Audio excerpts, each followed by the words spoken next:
Je suis militante depuis quelques années déjà avec mes amis décoloniaux. J'ai fait donc notamment la marche de la dignité et puis plein d'autres choses, et notamment bien sûr par mes origines palestiniennes, donc tout ce qui concerne l'antisionisme.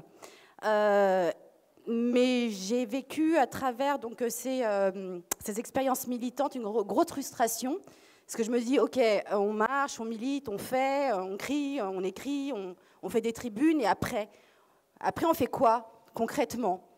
Et l'année dernière, quand j'ai vu que mes amis militants s'étaient organisés pour lancer Parole d'honneur, je me suis dit, enfin un média pour nous, par nous, pour nous faire entendre. Et donc, ce soir, je suis là aussi donc, pour dire qu'effectivement, il faut que ça continue. Donc, on a vu les épisodes tout au long de l'année dernière, enfin, les émissions plutôt, on va dire, ce n'est pas une série. Et j'ai envie que Parole d'honneur grandisse encore. Pourquoi? Parce que malheureusement, quoi qu'on en dise, même si on est tous là à dire que les médias mainstream, excusez-moi de parler ainsi, mais ils disent que de la merde, ils disent ce qu'ils veulent et ils ne nous représentent pas. À un moment, on a besoin vraiment d'un média qui nous représente, un média dans lequel on aurait donc une parole libre et qui représenterait vraiment notre dignité. Je vais vous donner un exemple très récent pour illustrer un petit peu mes propos. Nous avons tous un compatriote qui est franco-palestinien.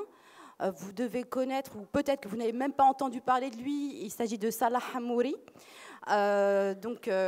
C'est un compatriote, donc, comme je vous l'ai dit, franco-palestinien, qui a été arrêté arbitrairement en Palestine, qui a été jugé, on ne sait même pas pourquoi.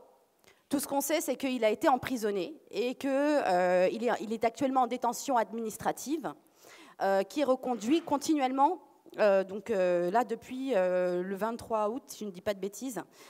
Mais voilà. Et ça, dans les médias mainstream, on n'en parle pas. On n'en parle pas, pourquoi? Parce qu'il a une partie palestinienne et que tout ce qui concerne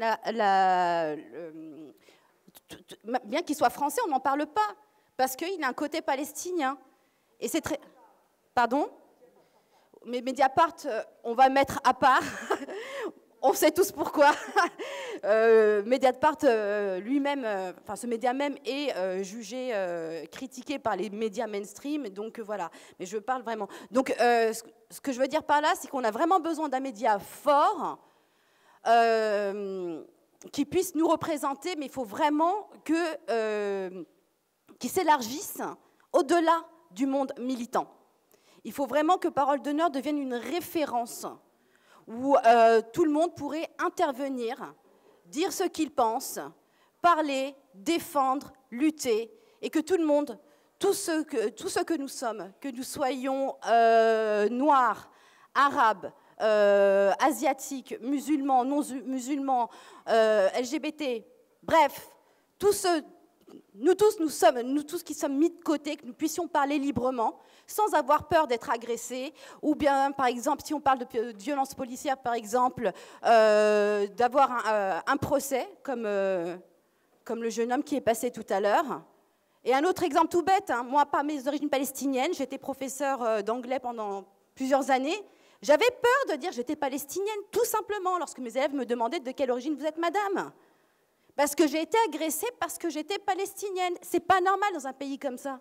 C'est pas normal d'avoir la parole coupée tout le temps comme ça. Donc moi, je dis à tout le monde, s'il vous plaît, soutenez Parole d'honneur. Faites en sorte que nous puissions nous exprimer. Et pour ça, il faut passer bien sûr par le soutien financier. Et je vous souhaite vraiment à tous de grandir et de connaître le succès. Et merci de nous représenter.